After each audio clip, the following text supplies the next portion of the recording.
This full moon in Capricorn is activating a cycle of our capacity to keep on building with this magical reality. Hello and welcome to the All 12 Signs video series for the second of two Capricorn full moons that we've had this Cancer season.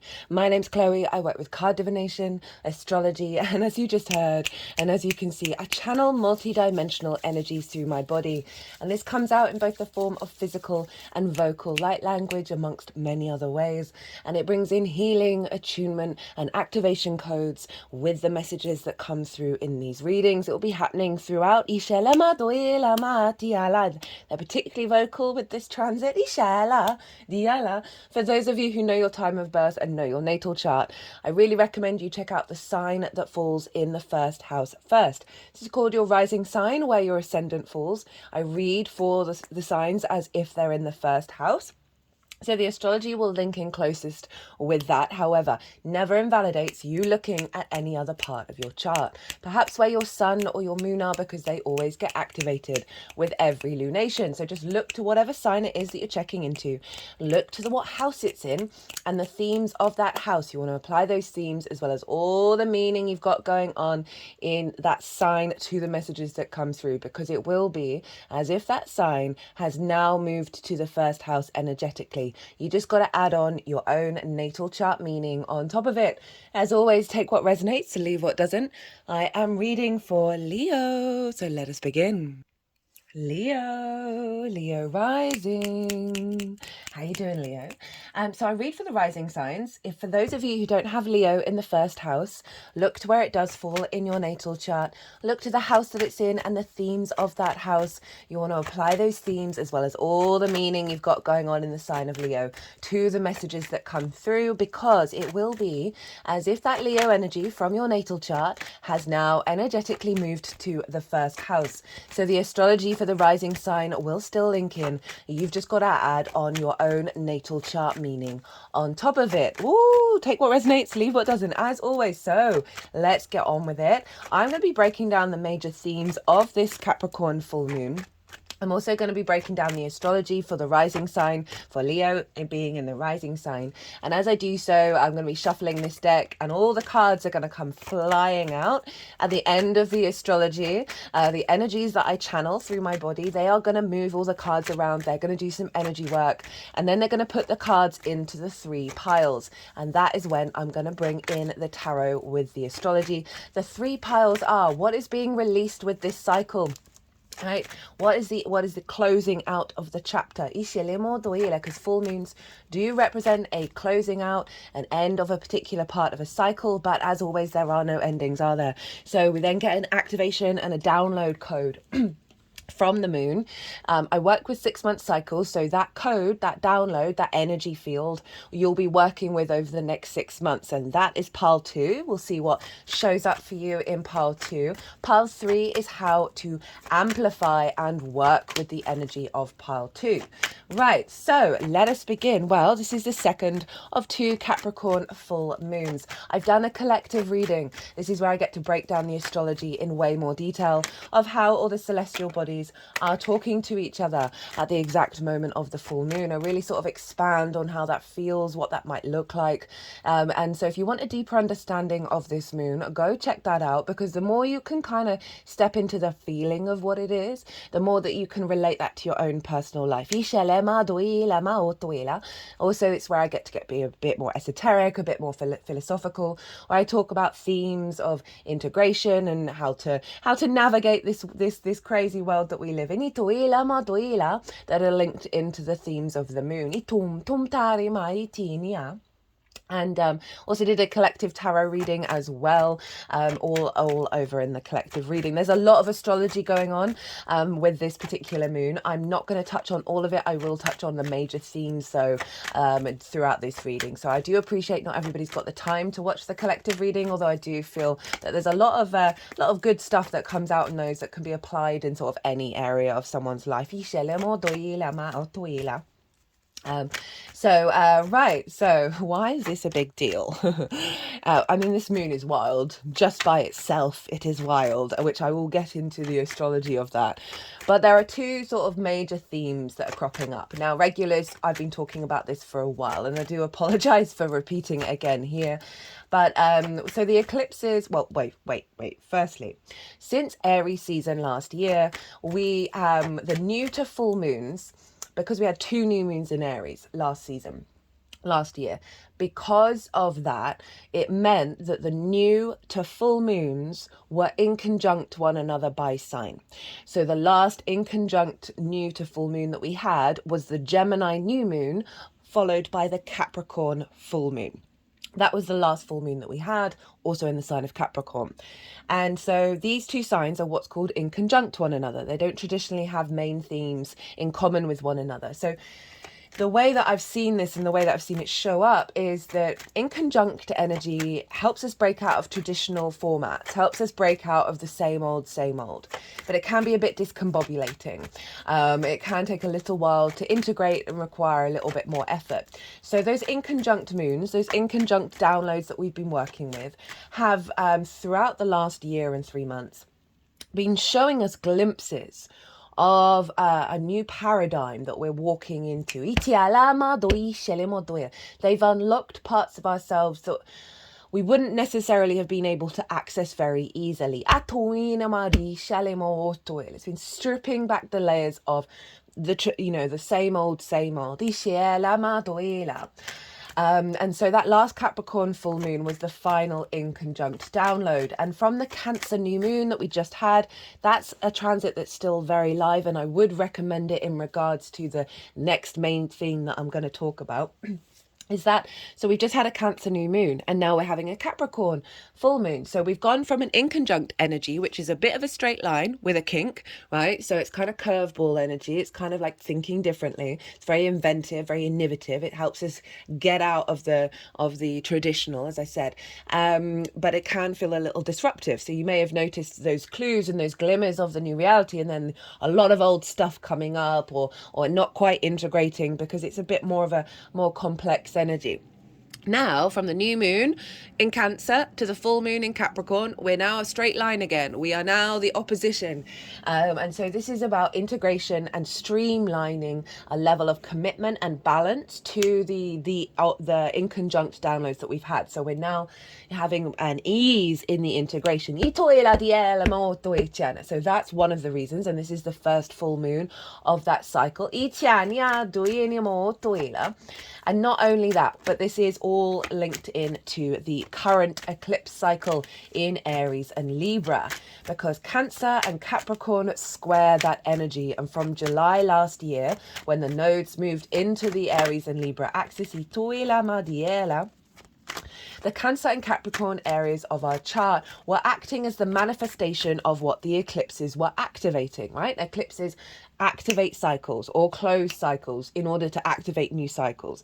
Now, the squares is an aspect of Mars, right? So this is the building energy. We can also see conflict and some frustration show up in these two signs, but it is about how it's manifesting and building in the 3D realm. The Cancer area of our chart represents where the South Node in Libra is manifesting.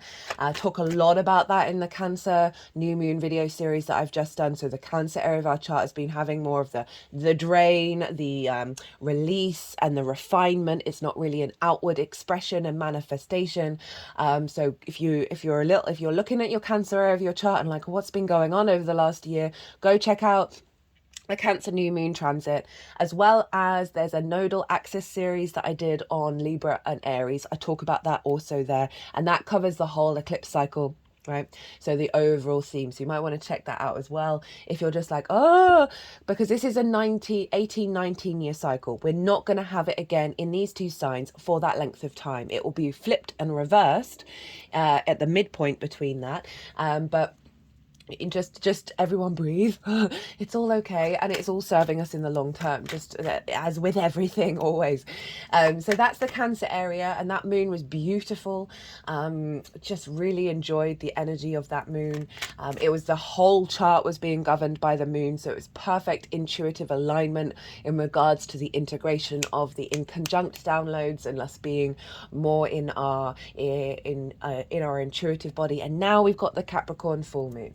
So this is where the North Node of Aries is being activated and manifesting. So the North Node is where we're headed for, what we're striving for. It exaggerates energy, and it's the building blocks to the future. So the Capricorn area of our charts has been acting as the manifestation of the North Node in Aries. And so any transits that we have in these signs are doubling down on the general consistent activation that we've been getting via our natal charts. So we've got 2 Capricorn full moons doubling down on where we're headed, right? And what we're striving for. And how brilliant is that? And that Aries energy is wanting us to go into new frontiers, wanting us to be confident and comfortable in our autonomous nature and being able to express that, right? And so this is all being manifest in the collective earth sign. Capricorn is very much about long-term legacy, right? It's not necessarily about the immediate gratification.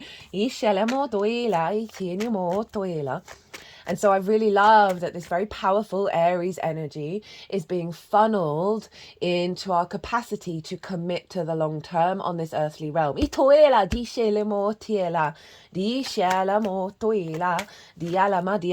is this happening for you, Leo rising? This is happening in your 6th house, right? This is the adult in the room. This is work, how you work, right? How you understand what, like the lens in which you work through, as well as work itself.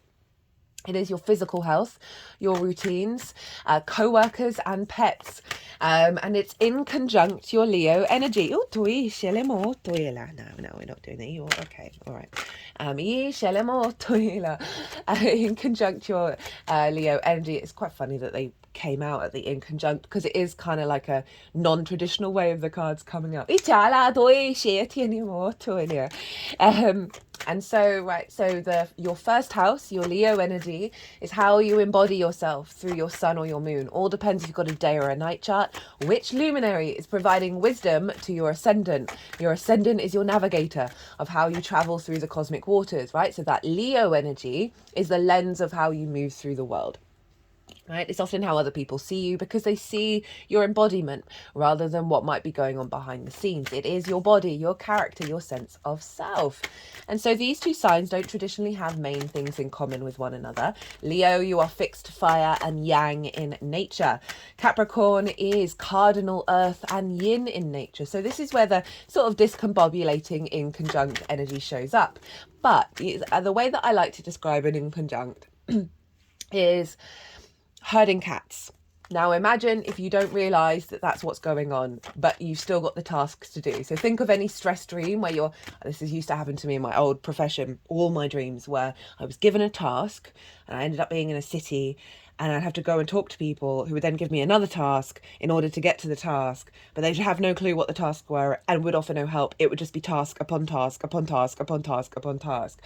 So there's this element of like overload without really knowing what's going on.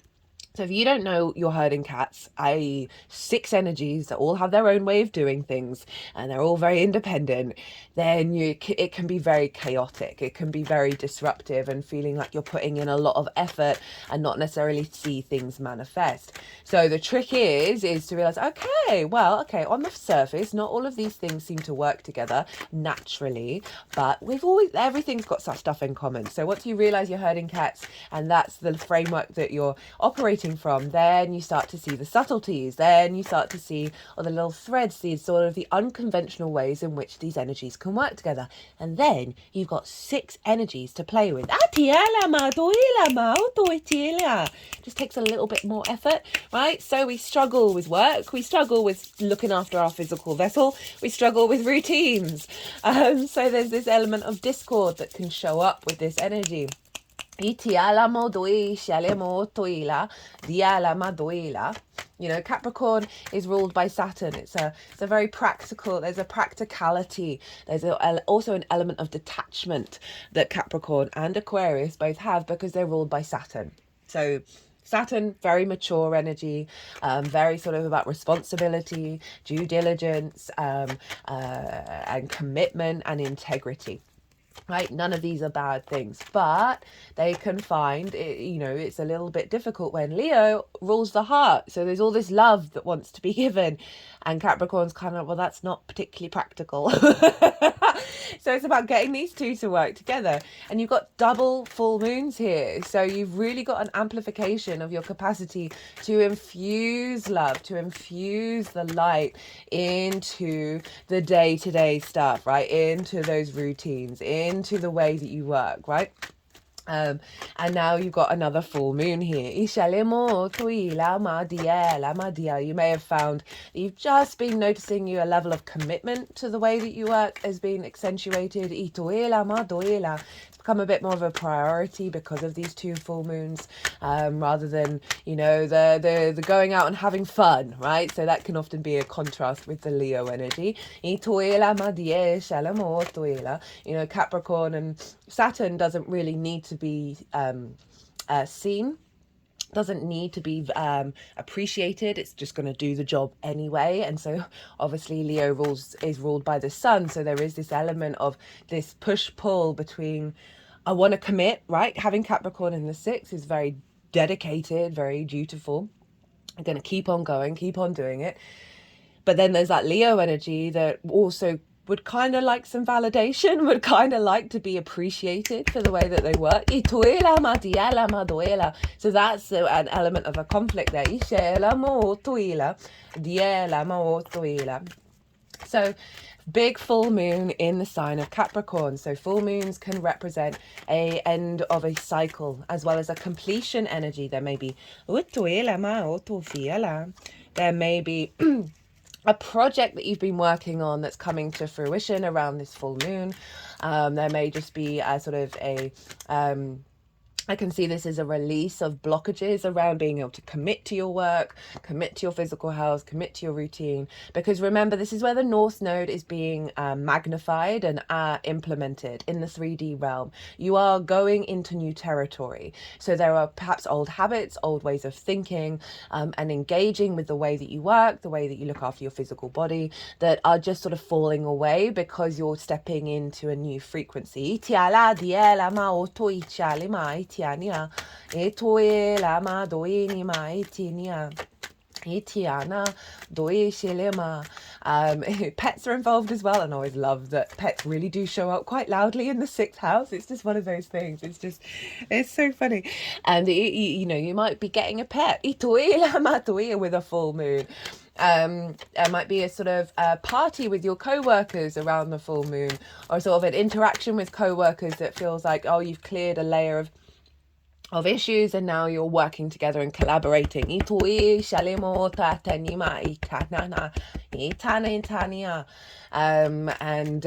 so full moons can also bring up triggers because the moon is illuminated at her fullest, and the moon does represent our unconscious spaces, our intuition, our emotional body, where our needs being met or not being met, whether you're receiving nourishment or giving nourishment, how do you give that?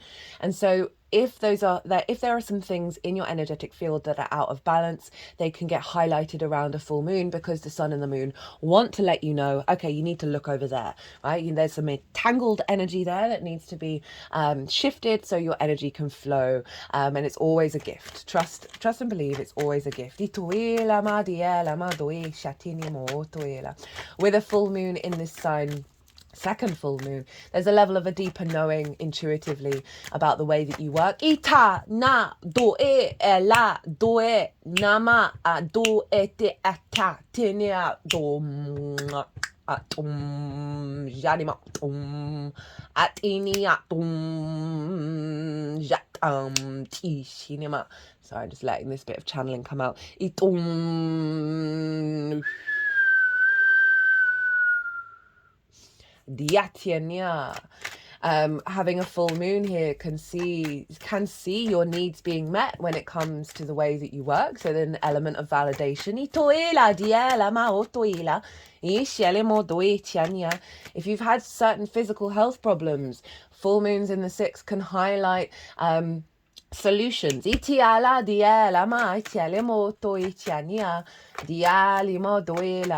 know, having the energy to recommit to a routine.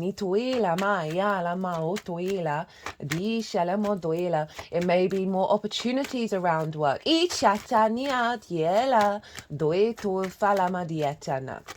Okay, so those are some big themes that can happen with this moon. Let's get into the astrology in terms of like what sort of download is likely to come through. So the sun is over in the sign of Cancer, and these are all at 29 degrees of their sign. So it's right at the end of Capricorn. It's a very powerful, potent degree, the 29th degree. It's sort of bringing everything together. And Cancer for you, Leo risings, is in your 12th house, your hidden house, your house of mysteries, right? So you've been going through 12th house transits over the last month and a bit, because Venus and Mercury moved in there before the sun did. Now, this is a very magical house, but it's the unconscious spaces.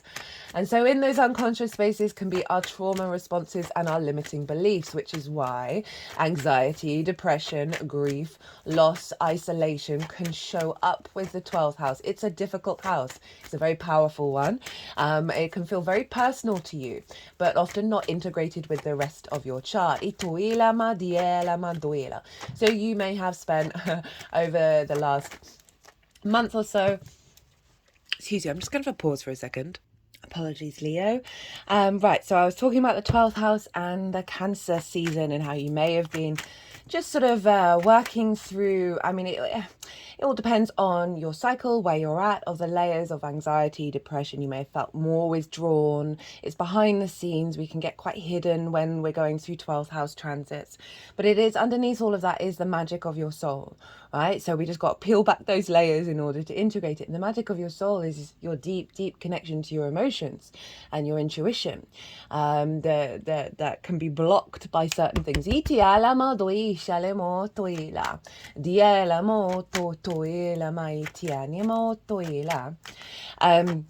So with that sun being there, the sun is shining a light on sort of perhaps any sort of limiting beliefs around your capacity to work. Ito and the way that you work. You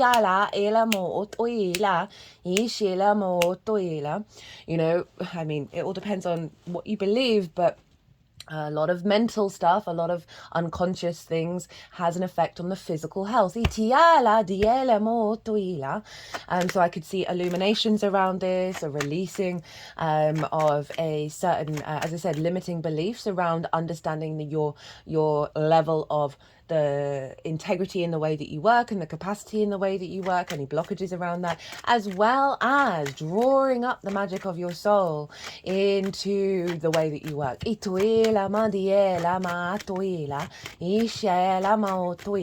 Because, as I said, full moons can highlight where we're out of balance because it is an opposition. And that's where the triggers can come in. To let us know where we need to, what area of the scales we need to focus on. To bring that into equanimity. And so there may be some things pop up from the unconscious spaces, right? Some instinctive responses that you need to work on over the next 6 months, as well as integrating the power of that 12th house into the way that you work. Now let's get into the astrology. So Pluto, hey Pluto, over in Aquarius, is conjunct this moon and opposite the sun. It's out of sign, right? But Pluto's at 0 degrees of Aquarius. This moon's at 29 degrees of Capricorn. They are basically on top of each other. And Pluto is retrograde in the sign of Aquarius in your 7th house. Now, the 7th house is the house of the other. It's opposite your sign, Leo. This is about one-to-one intimate relationships, important relationships. This can be business partners, one-to-one clients, your therapist, intimate friends, longer-term committed romantic relationships, and your relationship with Source. It's the lens in which you're drawn to these things, how they show up. And so Pluto retrograde, Pluto in Aquarius, I've done a series on that. Go check that out if you're still interested. It's going to dip back into Capricorn at the beginning of September for a couple of months and then pop back finally for the final time into the sign of Aquarius. So we're jigging stuff around the other. Right, so we're dealing with the 6th house of work. So we're getting this influence from Pluto. Pluto in Aquarius is about recalibrating our rooted energy to our universal truth. There's obviously lots of other AI stuff going on and all of that, but that for me is on a personal level what Pluto's up to. I'm sure there are some other key things as well, but that's the main vibe for this one. That with the retrograde energy, it's drawing that power inwards. It's drawing that reflection inward of the internal dynamics of how you respond to power. And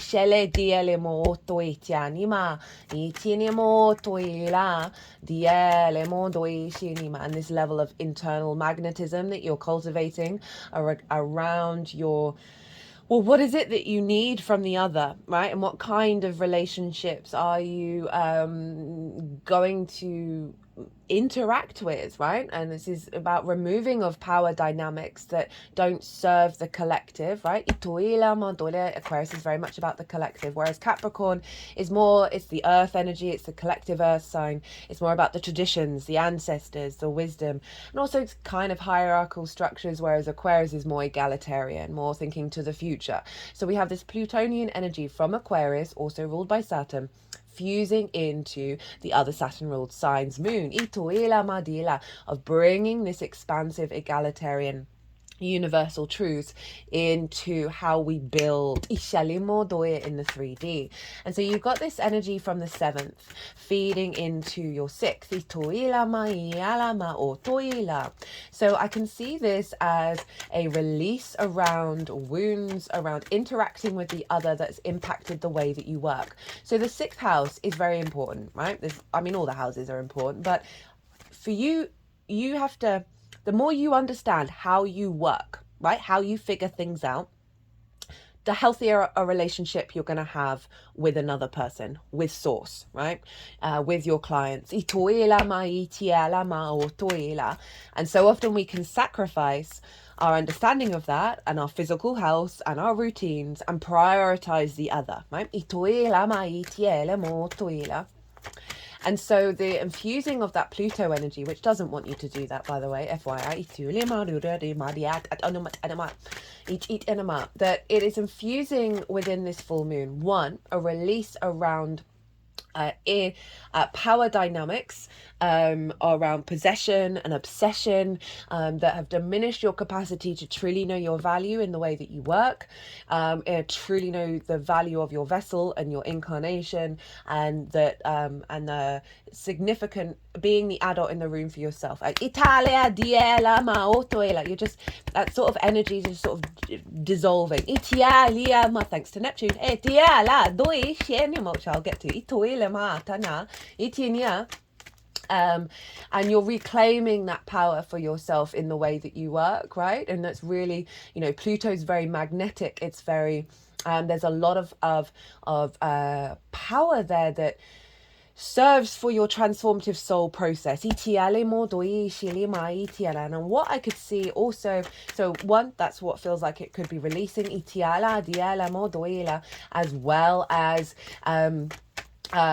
say you've got one-to-one clients, on this, around this full moon, getting feedback from them about your capacity to, step up to the plate.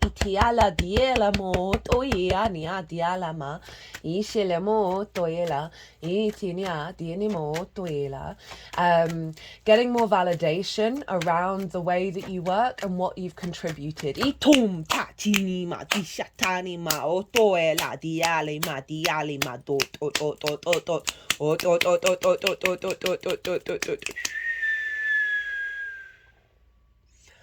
they like that one. And it was while that was happening, it reminded me to go back to the fact that the sun is over in Cancer, right? So, and Pluto's opposite that. So we learn a lot of our love languages we learn a lot of our love languages from the people around us when we're growing up, right? Which often recreate past life energy. Itiala and ancestral wounds. Itiale mo toil. It's all interlinked. And that can then land in the 12th, in those unconscious spaces. So there's something around value of self here that is meaning that you're going to step up and be the adult in the room for yourself in a way that serves the nourishment for you in the long term. That sun with the opposition with Pluto in regards to the other, right? That can be intimate friends, all sorts of things, your relationship with source, all of that. If there's been levels of love languages that actually form neglect and form and recreate old cycles of wounds around value and self-worth. I feel very strongly that this moon has the capacity to help release layers of that.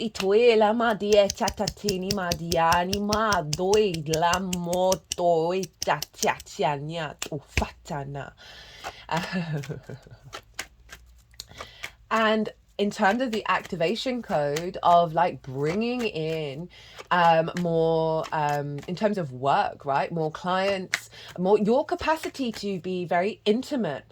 It's that one-on-one, right? It's a different kind of energy when you're talking to a group, but bringing that level of authenticity and commitment and intimacy that we have with the 7th house, because it is about contracts, right? Of being integral and honoring that. Of bringing that into the way that you work. Bringing source into the way that you work, getting more support from source in terms of your physical health. They've been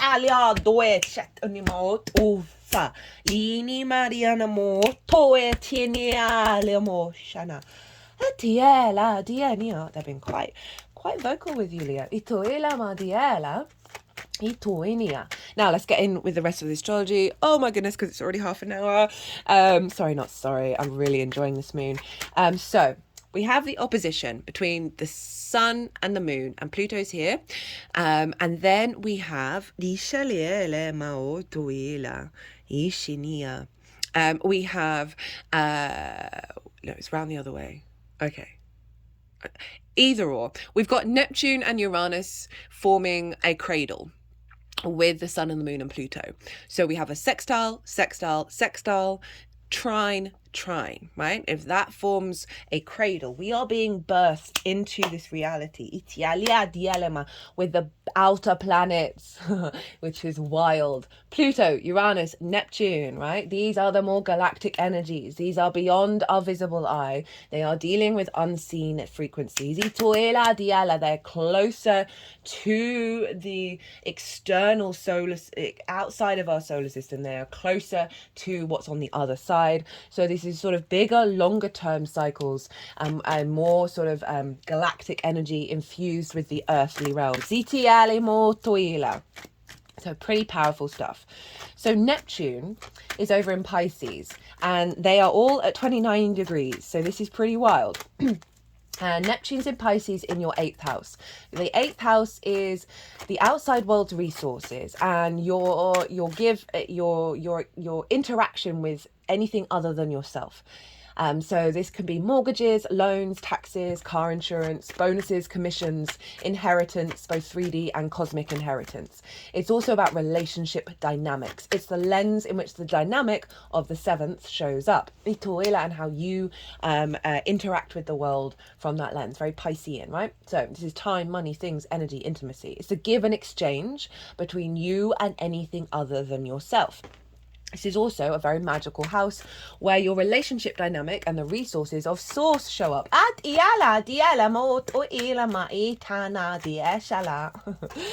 And so Neptune's there. Neptune's retrograde at the moment. And Neptune is the point of source. It's very mystical in its energy. It is all the frequencies, all the dimensions, right? All the possibilities. And that's why it can feel quite overwhelming, hyperstimulated, hypersensitivity. And this is also, it's linked into illusion. and delusion. It's very much linked into the film industry and its capacity to bring different realities into our own. You know, Neptune going retrograde, there's more of our capacity to see the truth of things. And what I feel with this moon, especially because it's being ruled by Saturn, is our capacity to honor the truth of the reality, of the magical reality, right? Even if we don't have a rational understanding of it, there's a felt sense of this isn't an illusion anymore. Clicking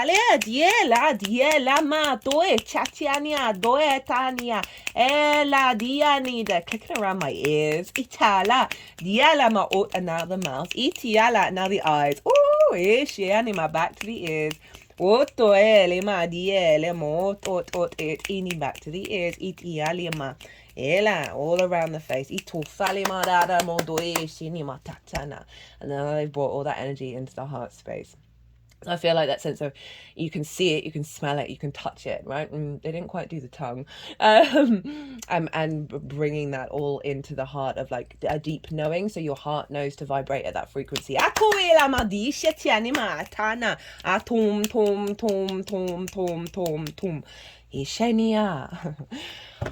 Okay, right, what was I talking about? Neptune. So this is the resources from the outside world. It's also your relationship dynamics. So there's something here about the capacity to draw in a new understanding about what relationships and how to behave in relationships and what you want from those relationship dynamics, as well as seeing the magic and interactions.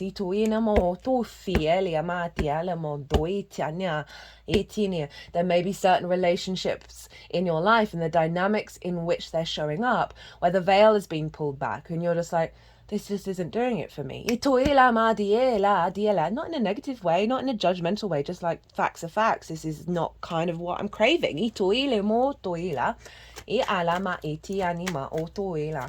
the resources from the outside world, and we can have a lot of scarcity complex in the 8th house. Right, giving too much, taking too much, all of that kind of thing. And I feel like the Neptune in the retrograde is revealing that, oh, no, there is abundant resources. Like pulling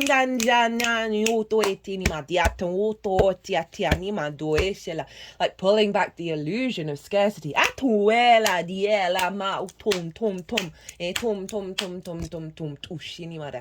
I said earlier about Neptune dissolving things, right? Neptune is the ocean, of the capacity of things just fading away, right? It's not really a dramatic action. It's just, oh, I don't feel the same way as I did before, or I'm not thinking about that, or this isn't bothering me. That there's just an energetic cleansing that Neptune's doing of dissolving these patterns in these limiting beliefs around you, fully embodying the adult in the room, right? It's not about not having fun. Don't ever get that twisted. But it's about, you know, being really able to stand in your power. I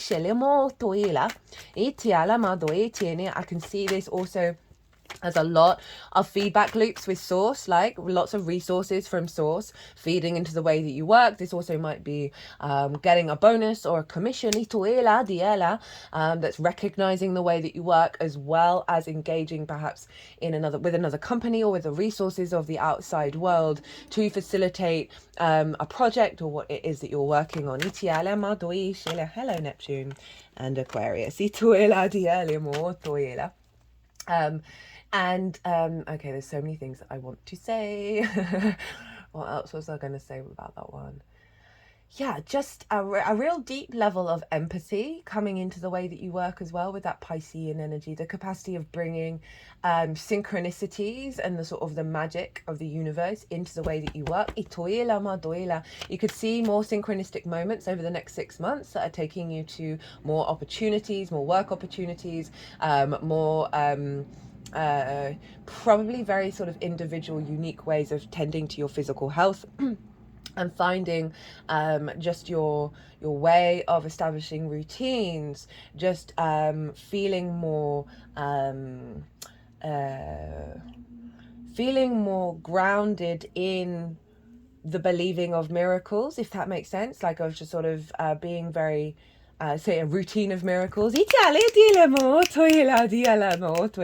okay, let's move on, because otherwise we'll be here forever, which I would love. But unfortunately, I'm currently operating in a limited time frame.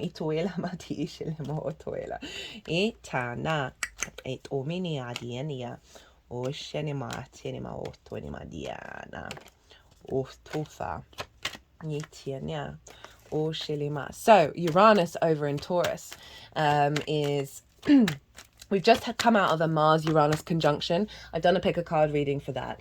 It said all the pick a cards are always in their own, they're all in a playlist, so they're really easy to find.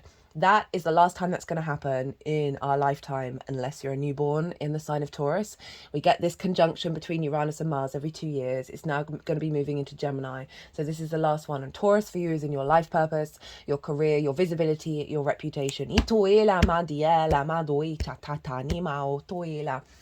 And so it's activated a cycle around your motivation, your drive, and in regards to you walking your path, your soul's path, in regards to your life purpose, whatever that means for you. So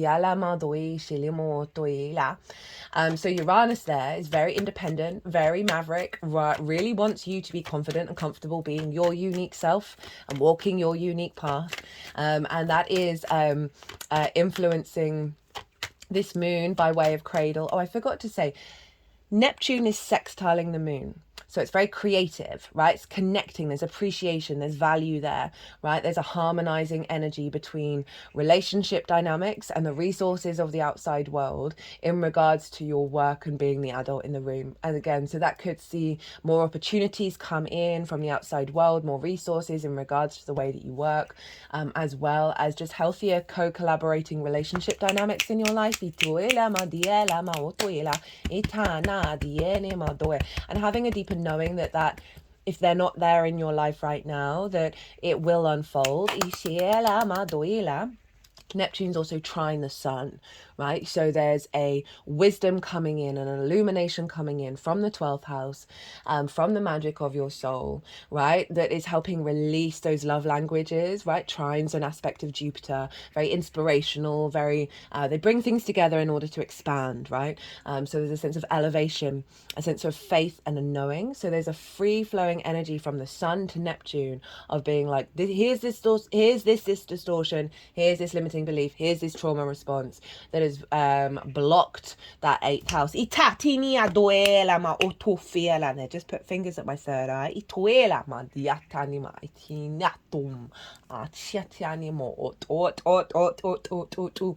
like the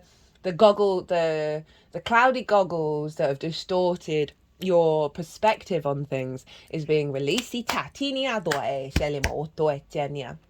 And also harnessing the magic of your soul and your relationship with source and the resources from source together, that's activating into the way that you work.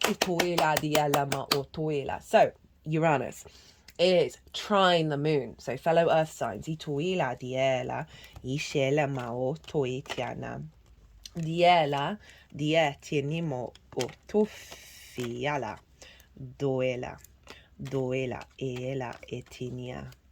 Itufa iania ishalama doelama itinia. Sorry, they were just cutting the deck, and I was my brain always goes a bit squiffy when that happens. So Uranus up in the 10th. Influencing and integrating that boost that it's just got from Mars around your motivation, your drive and your action in regards to your life purpose, right? And I can see that very much of like not caring if you're visible or like not caring about your reputation. You're walking your path, and I mean that in a really healthy way. You know, being more confident of being able to take the right action at the right time without not necessarily knowing how it's going to unfold. In regards to your life purpose, feeding into this moon, right, of the way that you work. So it's really integrating your capacity to be very individualistic in regards to your health, and the way that you work, and all of those other themes. That's getting a lot of support from your 10th house. You can see sudden shifts and changes around visibility and reputation.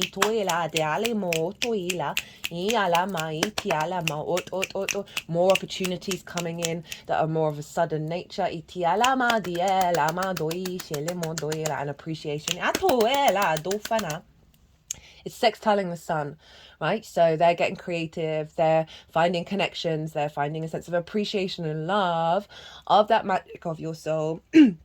And how that is fueling and funneling and coming up with creative solutions. This could be about you meditating by yourself in private. The 12th house is about, can be about retreats and meditation and just spending a little more time inward, getting some clues and hints when you're in that space that is going to provide opportunities. So that's the most major astrology. I mean, I say that Mars is moved into Gemini by this point and is exactly trine Pluto. So Gemini is in your hopes and your dreams, friends, groups and alliances, reaping the benefits from your 10th house. So you can see an alignment here of perhaps actions that you take in groups, facilitating the boost in your one-to-one relationships in alignment with the way that you work. This also can see, taking more action if you're with a lover, right? A longer term committed romantic relationship, taking more action in alignment with your hopes and your dreams and how to manifest that. Mercury over in Leo is exactly square Uranus by degree. Wild. So this is all imprinting into this energetic field that will then expand, that will then unfold over the next 6 months. And so you've got this capacity in your sign of being very intuitive in your actions and your deeds, getting a lot of clues and synchronicities, and being able to communicate very quickly in regards to how you take action, how you understand yourself, how you embody yourself, getting a lot of support from Uranus to build a more authentic you in the way that you communicate, that will have a knock-on effect around your visibility and your reputation. Now, where are we at? Okay, 45 minutes. We're cool. I've still got a little bit more to say on terms of the astrology. Saturn rules this moon. So whatever's going on with Saturn is influencing this moon. And Saturn's over with Neptune in the sign of Pisces, your 8th house. So there is influence here of one, not self-sacrificing around your work, in a healthy way, in a way that supports you.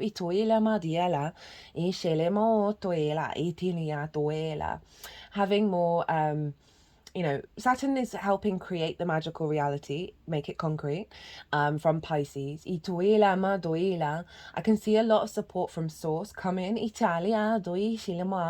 the way that you work, of influencing your level of commitment, in regards to how you show up to work, that is facilitating healthier relationship dynamics. This could see a deeper reflection of the connection that you have with Source and the resources that are there that are fueling and facilitating your commitment, as well as resources that support your long-term work goals coming in.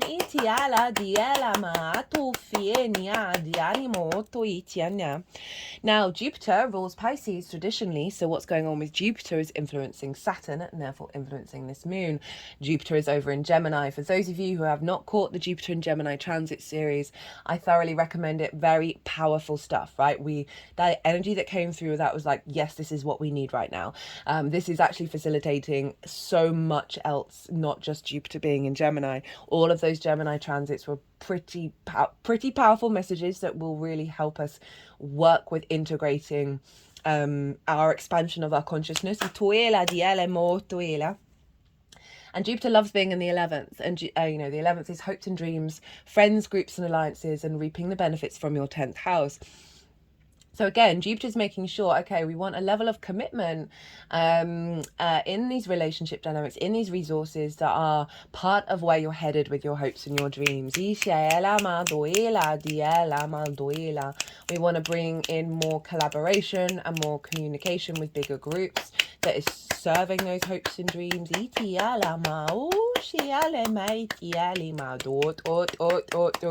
I could see coming through with this, because Saturn's retrograde, and Saturn retrograde can represent delays, restrictions, limitations, and Jupiter being in 11th house of reaping the benefits from your 10th in regards to work, that there may be around the full moon and part of this cycle, like delayed resources coming in, delayed benefits, and what you're reaping from your 10th house come in.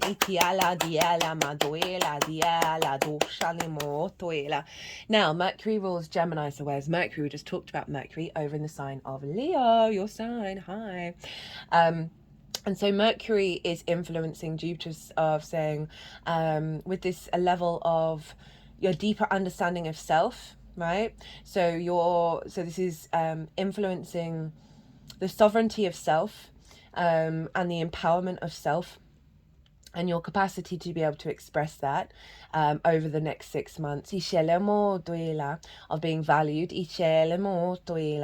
of just really being able to pick up the clues. Like your instinctive actions are going to be very much in alignment with what's come through with this transmission in terms of the information that you're collecting, and the flow that you're bringing to your life. You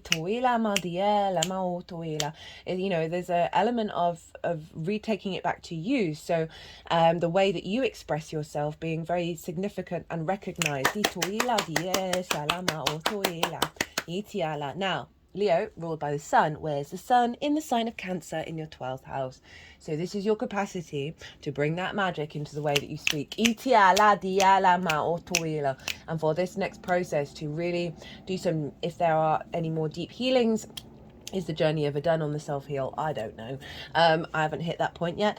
There's stuff in the unconscious spaces that the sun, the vision, our animation, our purpose, our will, our vibrancy, you're going to be able to, you know, for those of you who might work in the healing modality or through expression of more difficult energies, there's definitely some energy around that of your capacity to be very committed in bringing that into the way that you work, as well as healing some wounds around that in terms of your own personal journey as well. But overall, like being able to bring the vision of that, of your deep intuition of where you're headed and what you're doing, in terms of your embodiment in this incarnation. Right. Look to where your sun and your moon are in your natal chart. Look to the houses that they're in and the themes of those houses. Those themes are likely to have played a role in what's in the lead up to this moon, as well as if you want to do any intention work or manifestation work around the full moon energy or any lunation, tap into your intuition and see what you're guided to tap into in terms of which themes to apply to that, and that can really help magnify it. And also those themes are likely to show up as it unfolds, so it just gives you a bit more of an awareness of the nuances in terms of your personal chart. There'll be a lot more, right, because our charts are very complicated.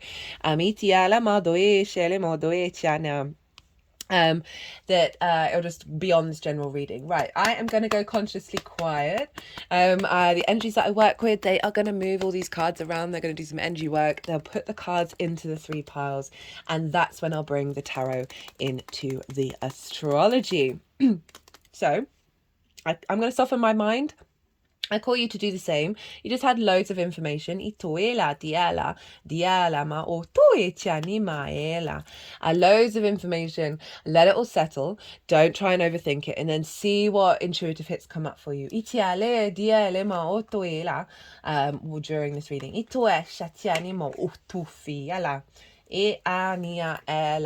Blockages around like that passion, that drive, right, in regards to work, the, you know, the vigor and the inspiration. So often they'll have cards be in lots of different piles, because there's, you know, that's energy, it's not just fixed. So they're going to move around.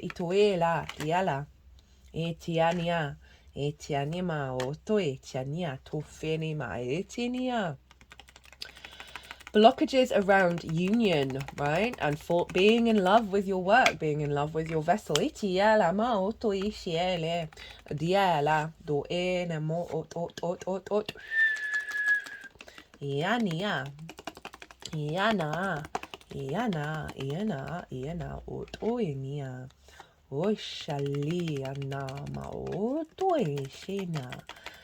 Itina ma o shenia o to falama dienia diana diana dienia di shalamadoenia.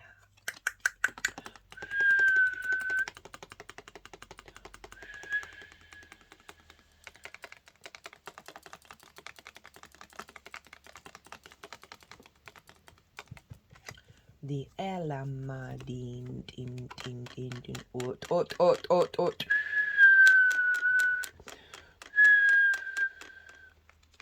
The shena. So blockages around intuition with the high priestess, a deeper faith in knowing that things will unfold, as well as perhaps your needs not being met or not getting the nourishment that you need, because this is the moon's card. Ishalimo toi shelema itiala diela mao toila itiani ma dui shala otoiala diala ma ot Isheanama itialima itin utuila ma dienia otoinia atana itiniale doshini maritinia atufa jinia dilema etumala iala di elama otofat ishanima et ania. Clearing blockages around limiting beliefs, realizing that they've had a hold over you. Ishilama or toila might be addiction involved there, because the devil card wanted to be in the first pile. Ishala di elama itinia iniat onima etinia atliania atlinima atoela diela tum ishenia di tum ilima itinia. Right, let's see what's going on here. Itishania diala ma ot ishinia dialiana diala tu fania dienema itinia ituela di shania otofiala itania ituela mitinia diala ma ot dila diala diela ufana diania. Oh, we had that full there. Ishenia iala doinia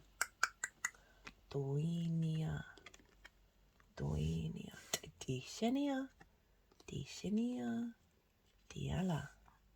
Okay, that fool wants to be in more than one place. Itoela ma diale doe sheni do fana doeni di doeni diala doala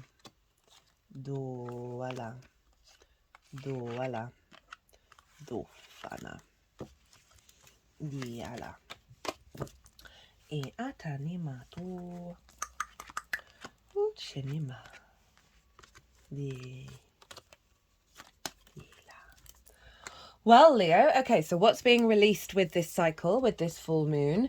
And so we've got some difficult energy here, but we've also got some cool stuff going on and how you've dealt with it. So we've got the 7 of Pentacles, the 4 of Cups, the 5 of Cups, the 9 of Swords, Lady Justice, the 8 of Swords, the 10 of Swords, the Death card, the 8 of Cups, the 2 of Wands, the 6 of Cups, the Knight of Pentacles, the Hanged Man, and the 7 of Swords. So, so let's look at it. Let's break it down. So you've been So with, as I said earlier, the North Node manifesting in the sign of Capricorn can bring up a lot of old stuff because we're breaking into new territory. You know, the South Node is more bringing up old stuff in order to release it and refine that which is left. So I talk about this in the nodal transit of like they work together. They are basically they are conjoined. They are not separate. So the 6-7 of Pentacles. This is kind of like apprenticeship energy. This is also knowing you've got to put in the daily grind, kind of do the thing, but not necessarily seeing things manifest. There's a restlessness to this card. So you've obviously been going through, all right, I'm going to keep on going. I'm going to do the thing, do the damn thing. But there's a part of you that's just like, is this ever going to unfold? Is this ever going to go to the next stage? ETL, and that can be at various different levels in the way that you work. For some frustration around routines as well. Of just like, there's always, I always get like wiggly energy when I look at that 7 of Pentacles of like just feeling really restless. But you've still done the things. 4 of Cups. This is kind of like comparison is the thief of joy, of looking at how other people may be in their flow, right? That there's more abundance, more celebration, being appreciated with like-minded people, really being in union. And so these themes you can link into like co-workers, people getting a pay rise, people being celebrated for their work, people being able to celebrate their work, people being more in healthier spaces. But this is a bit of a depression, a bit of melancholy, right? The arms crossed, legs crossed. There's a level of stagnation here that you've been working through and clearing out. We then have the grief card, right? These cups have now fallen over. It's like of being in grief over that which has been lost, right? So you may have had moments throughout where you've been in your flow and then all of a sudden it's just like, wait, where's that gone? Also, feeling, okay, well, are things moving forward? Do I understand the way that I work? Am I working in a way that brings me joy, brings me celebration, and just feeling a bit heavy and a bit lost and a bit in grief if that hasn't been showing up, right? I was talking about the other and relationship dynamics in relationship to this moon. So it might just be simply like, it's not just about work, but how you work and collaborate. There have just been certain situations that haven't been in that flow state, right? That haven't been in that state of collaboration. And there's a grief around that of like, well, I'm doing everything that I can, and this is still not manifesting. Some of you, this might be about losing work, losing a job.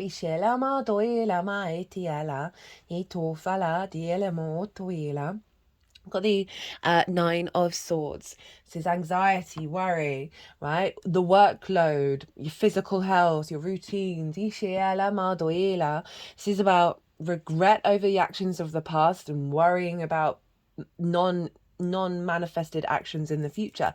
This is cortisol and adrenaline. This is the fear state.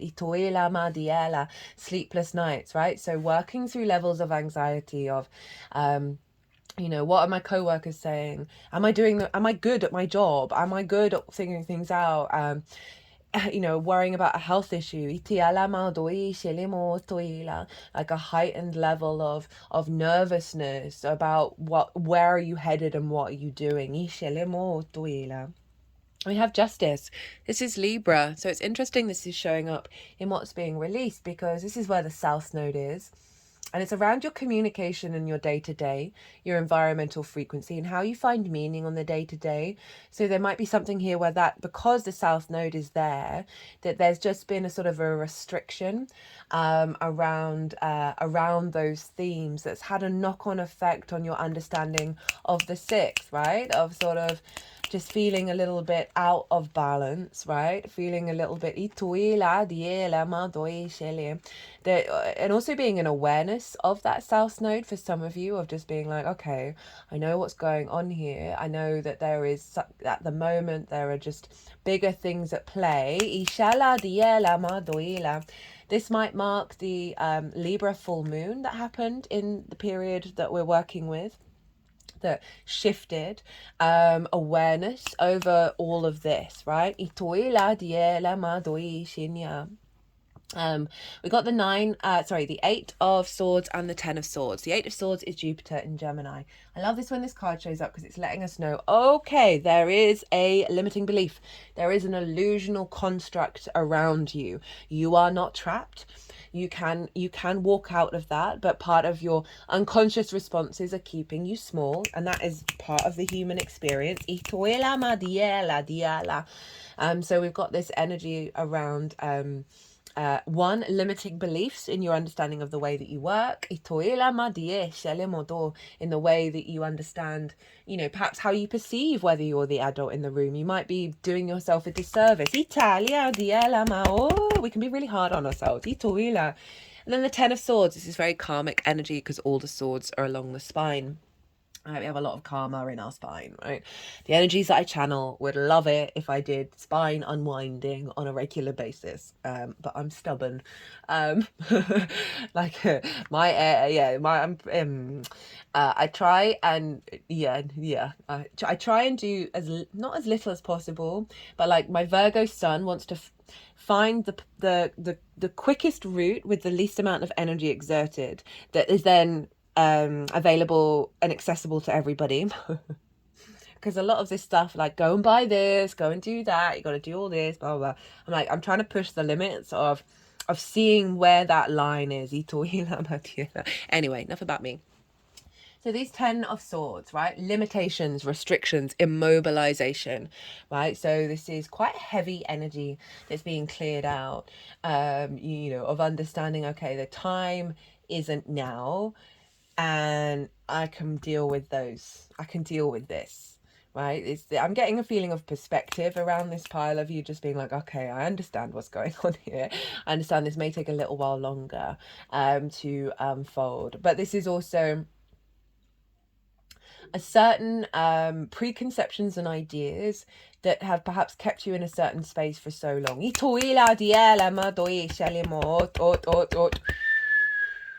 Again, we can link it to work, we can link it to how you work with other people, all of those things. That there's something around your capacity to be yourself and move in your own way. And then we have the Death card, 8 of Cups, 2 of Wands, 6 of Cups, Knight of Pentacles, the Hanged Man, and the 7 of Swords. So the Death card is saying, okay, you've been aware that these things are what you need to let go of, that they've had an authority over you that no longer serve you. And this is Scorpio, so I can see this, you taking practices at home, making sure you're recalibrating, doing the inner work and letting this energy move through you. We then got the 8 of Cups. This is about moving away from unconscious responses that are so familiar to us that they feel comfortable even though they're doing us a disservice. And this is Saturn in Pisces, by the way. So there's an element of acknowledging, okay, I understand all of this, but it's no longer a part of where I'm at. And often when we go through that process, it takes a little while for the 3D to catch up, to match that energy. 2 of Wands. You're now, having moved away from this, you're now getting the lay of the new land, right? This is, again, this is long-term manifestation energy, but it's also a bit restless. Like, this figure just wants to go and start the journey. But you've been getting the lay of the land. You've been really observing how you respond to things in this new frequency. And the prep work that you've been doing, right? Remember, this North Node manifestation is where we're headed in the long-term future. So what's been going on with you over this cycle is prepping you for the next jump. 6 of Cups, becoming more at peace with the past, any restrictions, any limitations that have sort of have you be in that grief space, right? You're now seeing the flowers grow out of that energy. You're feeling more safe and secure in where you're at and what you're doing. So this is the whole of this cycle. We've got the Knight of Pentacles, slowly putting everything into practice. Just keep on going. Just keep on plodding, doing your damn thing. Itiala diela maotoila. This is long level commitment, right? Itoila. Hanged Man and the Seven of Swords.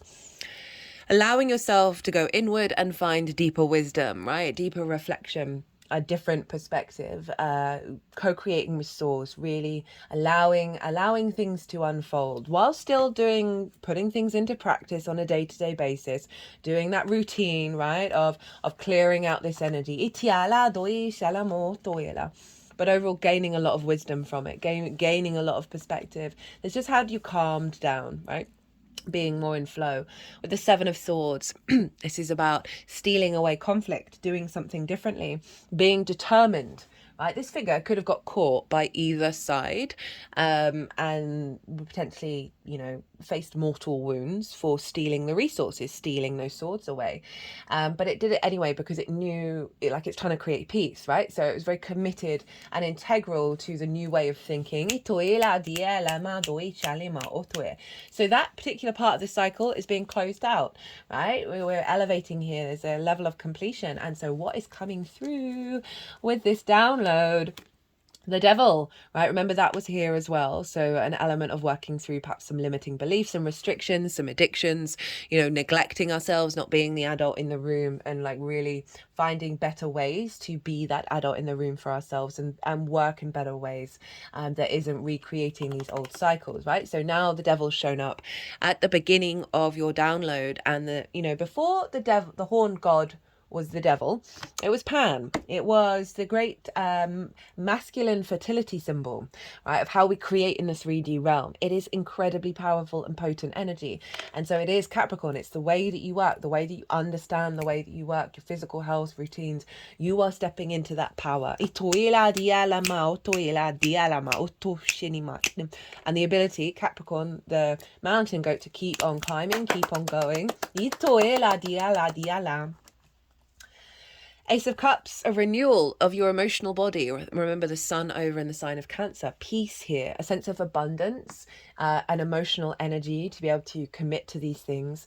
I can see the water in your physical vessel being more in alignment of peace. Itala matufala.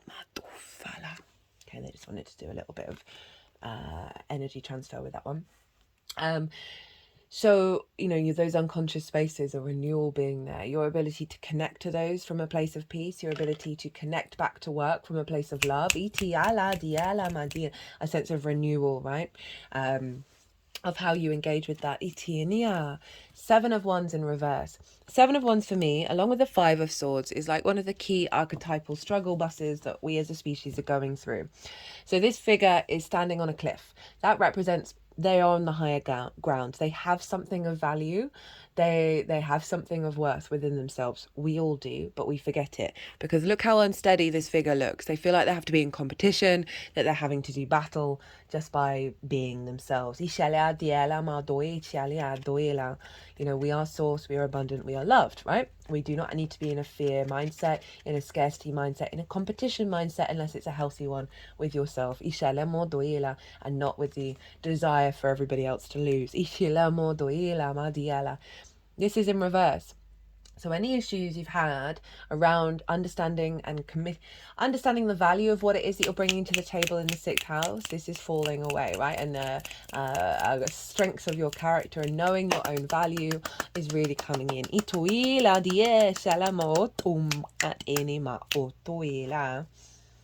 got the Hierophant. This is your 10th house. This is Taurus energy. So this is all in alignment with where you're headed in terms of your life purpose. And so this is also about the embodied wisdom that you've learned on your journey, right? And your ability to, as I say, embody that. And then that gets infused into your physical health, into the way that you commit to your routines, into the way that you work with other people, the way that you work, healthier dynamics, from a place of strength and a place of power, right? If we're just looking at the Hierophant itself. This figure is also communicating with others, right? So there's an element element, and they are listening and they are respecting this person. So there's an element here around of a higher level of commitment to what it is that you're bringing to the table and how visible that is and how it's received, and that there's a feedback loop. So he's also showing a deeper level of commitment to the way that you work now, right? Rather than getting distorted or knocked off or worried about things, there's a real level of like, I've got this. This is the hand gesture that the Ten of Swords makes. Let's show you. Let's get it up. It's the benediction, as above, so below. 2 fingers up, 2 fingers down. You'll see it in statues of the Buddha and of Jesus. So this is acknowledging, okay, right, in the current framework that we exist in on this planet, sometimes we've got to go through that Ten of Swords to get to the Hierophant.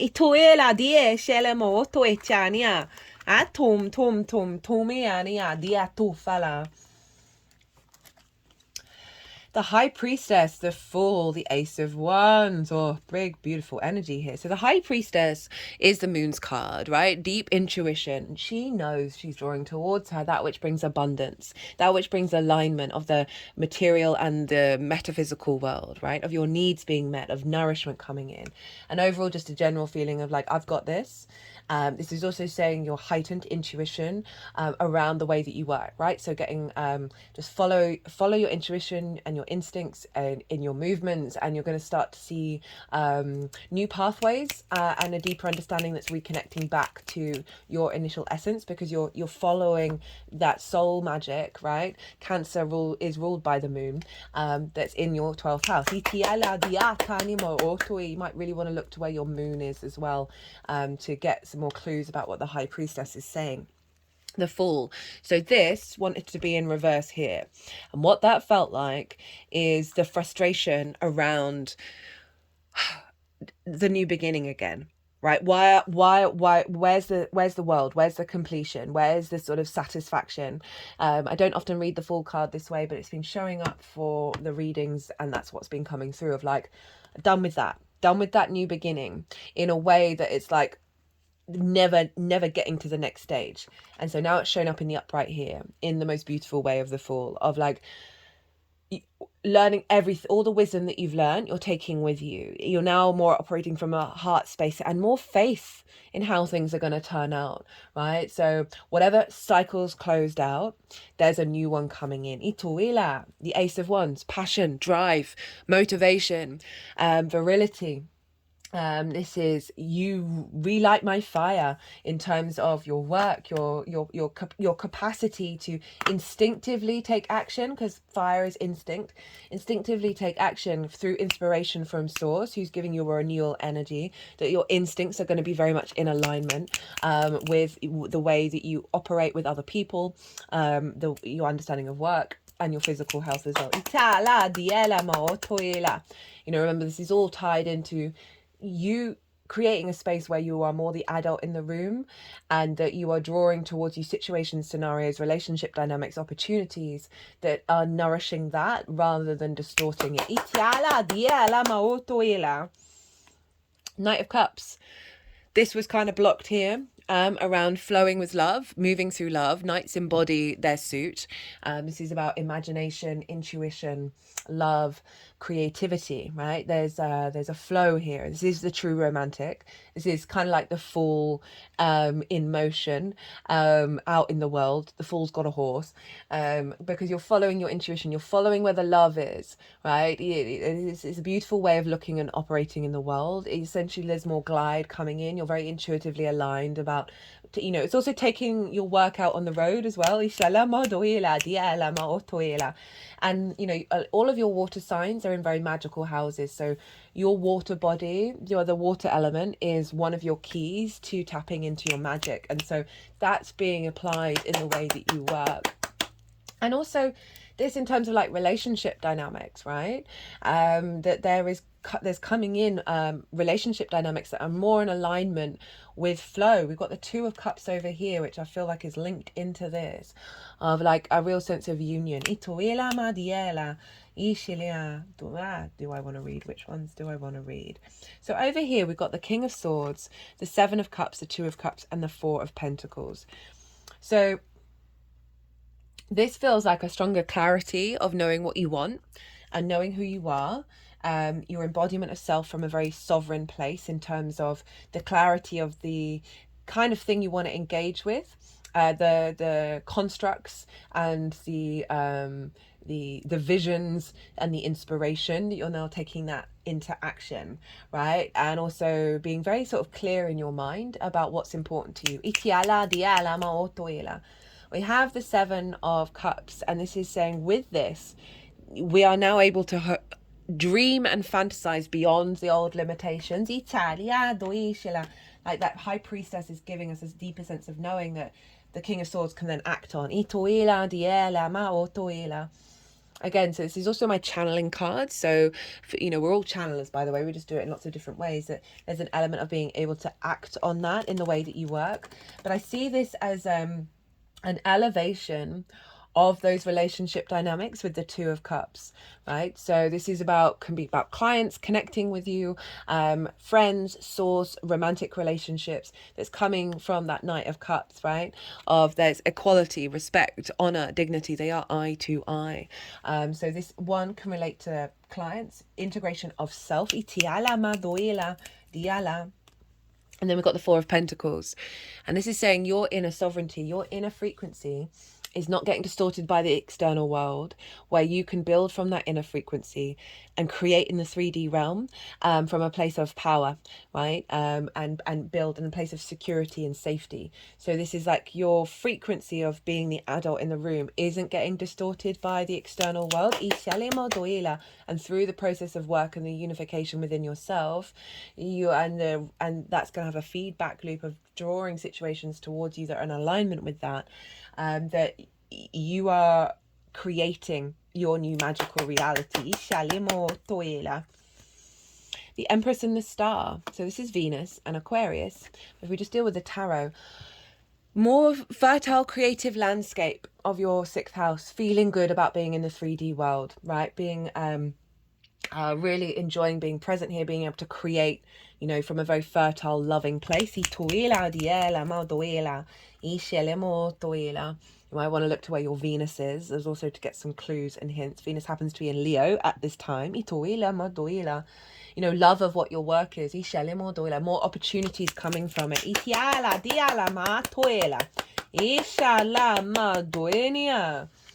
And so in terms of Venus, this is your 1st house, where she is right now, of your embodiment of self, right? The actions that you're taking are creating this level of feeling good in the world, right? You may have more work on, you may be able to enjoy your life more.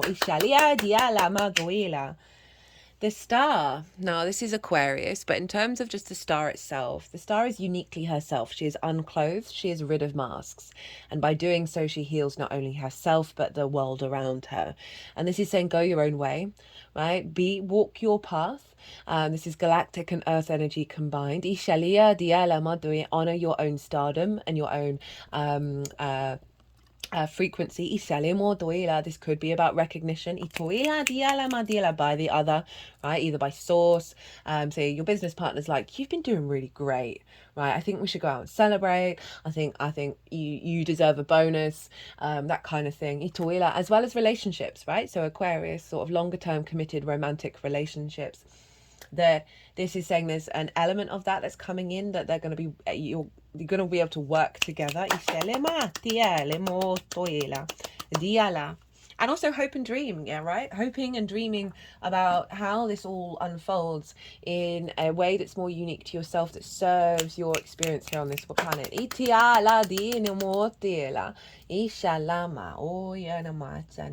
Okay, how to work and amplify this energy. Page of Cups, King of Cups. You've got everyone other than the Queen. 9 of Cups and the Lovers. So big water energy. And this is kind of tapping into what I was saying about all your water houses they're all the magic, like the intense magical houses, right? And so there's something really here about that Sun transit over in your 12th, helping recalibrate your emotional water body. So I'm not surprised like a water transmission came through earlier. So how to amplify this energy? as is really are calling you to fall in love with your work. Right? This is about seeking clues and signs and synchronicities from source to help inspire you. I feel like this is also can be communicate with yourself, tell, send love to your body. Wake up in the morning saying, you're amazing, I love you, you got this, let's go to work. I love my work, I love my job. It's also about bringing a lot of magic into the way that you work. This is also like believing in the miracles. This is very Pisces energy. Know that source has your back and will be sending you signs and synchronicities around that. King of Cups. It showed up for nearly everybody in the Cancer New Moon series. So this is about being in the eye of the storm and being in emotional control. And it's not about denying emotions, but it's about understanding the power that you have of your emotional body. So it's so interesting that I brought up about that 12th house of like, that's where your power is that Cancer energy. The King of Cups, very sovereign in their nature. It's about taking action on those feelings in a way that has perspective, right? Knowing that you can harness the magic of those emotions, and so it's up to you. Like there's a lot of magic out there in regards to the power of more difficult emotions and how like there's a lot of energy there, and you can work with that as well as working more from a place of love. I mean, everything stems from love anyway. Be confident in what it is that you do. Right? Kings are very confident, they're very mature, they know what they're doing. This is also saying keep a cool head, right? There may be certain situations that show up that may be a disruptive, and this is calling you to get back to your happy place, right? And know that all things will pass, and that there's some resistance with this coming out. So I feel like this is not a particular major part of the message. They just did no, their symbol for no for me. As in, you're right. Overall, just generally just feeling really confident in yourself. I would do work with your emotional body, right, and really spend and bring that into your practice. See what that water within you, that sense of flow as well. So this is also asking you to step outside of planning and worrying. It's a very intuitive flow energy rather than this long list of how it's all going to turn out, right? It's not about that. Right, 9 of Cups. Gratitude practice, right? This is all about feeling good internally, right? Feeling very confident. So it's calling you to acknowledge, that you are good at what you do. You are healthy, you are strong. Maybe tell your water in your body every day that it's strong and healthy and regenerative and loved. But this is also saying, be grateful. Be grateful. The more we're in a state of gratitude and a state of appreciation and love, the more we're less in conflict about what's going on in our life. I'm not happy about this. Rather than focusing on that, go, I'm so glad I got sleep last night. I'm so glad I've got a roof over my head. I'm so glad I can make myself a cup of coffee. I'm so glad I can breathe. And so when we're in that state of acceptance and then therefore gratitude, the universe can work with that rather than just recreating the conflict that we have within ourselves as like, oh, I didn't have that. I didn't get that pay rise. That coworker isn't talking to me right now. You go, okay, what am I good at? What am I pleased about? Oh, I got up early and I did some extra work that really gave me a lot of joy. And I really appreciated it. The Lovers, right? So this is Gemini energy. Hope and dream. Fall in love with your work. Fall in love with your body. Understand that there's a deeper level of union that is being activated here where you're able to make the right decisions that serve you in the long term. Get playful, get creative, right? That Jupiter in Gemini is providing a lot of support. Be really open-minded to outside of old patterns repeating themselves. How are we doing? Okay, an hour and a half. Allow yourself to be curious and open to new possibilities, open to the miracles that Jupiter's bringing in. Be open to love. Be open to union. Because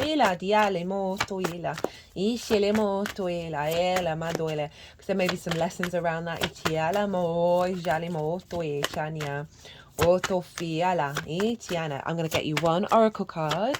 And what does Leo need to know that maybe hasn't come through in this reading, or amplify what has? What does Leo need to know for this Capricorn full moon and how to work with this energy?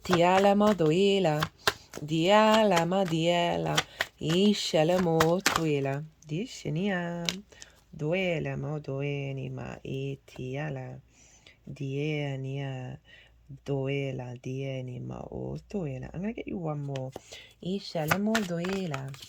Just feel called to do that. One more card.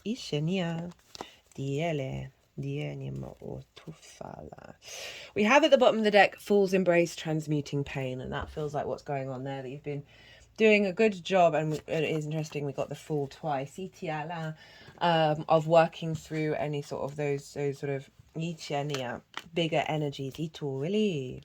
Okay, tidy house. Clarity and organization, a thorough inventory, an auspicious symbol. If your emotional world feels messy and unruly and you can't seem to get clear, it's time to see how your environment is affecting you.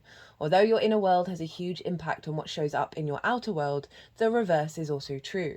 You can be influenced by the people who populate your daily life and the energies of the objects you surround yourself with. Basically, everything.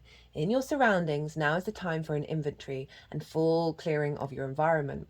Ask for clarity from your relationships and do not make assumptions at this time. Clear and ambiguous communication is key. You may choose to let go of some people from your life when this shows up. This is a good thing. Otherwise, you might stay in these relationships too long out of a sense of obligation and social courtesy, when in truth there is nothing holding you together. Be impeccable with your word, say what you mean, and be willing to make whatever changes are necessary to clean up your side of the street. If you know you are doing the right thing, it doesn't matter who has an opinion. That said, right now, once you are sure your proverbial house is a tidy one, there is a release of energy to begin new things, to enjoy life, and to know with certainty that you are on the right path. Okay, so they're wanting it to be half here, that you've done a lot of that work already. And what's being activated is this new energy. You know, I talked earlier about certain dynamics just dissolving, that you're no longer sort of drawn to, that stopped you from being the adult in the room. And that, you know, that was sort of mentioned. And also it just generally helped to sort of know what it is that you need to shift and change in, and what's going to really serve you for understanding deeply how to work in a way that serves you. Embracing risk, diving into a task, new discoveries. It's easy to play in the shallows where the waters are clear and you can see all that glitters by your feet. Anyone can venture here. There is little risk, nothing to discover, no dark secret, nothing that you can't already perceive. The treasure has long been picked away, replaced by a gentle certainty. In the shallow river is safety and no surprises. But that's not who is calling you now. The deep diver invites you to take the plunge with him. You can't see the bottom, but you must swim into the dark depths to find the mystery that eludes you now. He knows where the pearls lie underneath the ancient sands. You're called to look beyond the surface. This is so funny for Saturn, right? Ruling Capricorn, long-term old traditions, being in Pisces of the ocean. You are called to look beyond the surface of things for your answer. Let your intuition propel you into the water. Hello, all those cup energy. Allowing your memories to swirl around you and your emotions to well up as you face the unknown. Your curiosity will be your greatest guide. You'll surely discover something wondrous to bring back to everyone who is waiting by the shore. But only you will truly know the value of your discovery. Are you willing to do the work? Dive in, make the commitment, see it through, and you'll be amazed. You're getting a burst of energy to like really deep dive into the way that you work. I love that. I love that so much. Right, Leo, I'm going to leave it at that. I think you're the longest video so far. I hope you enjoyed this reading. I hope it resonated. If it did, or you just like the tarot and the astrology, it would really bring me a lot of joy and obviously help the algorithm. If you hit that like button, leave me a comment. I'd love to hear from you on a personal level just anyway. Speaking of personal, if you want a personal reading and going beyond this or about anything else, my website is in the description box, as well as on the community page, and my email address is on the website and also on the community page. I also have an Instagram account where I post, and you can DM me directly about what you want to do. My Virgo sun really likes to facilitate, so it brings me joy. Other than that, Leo, be good to yourselves, be good to those around you, safe travels, and be well until we meet again.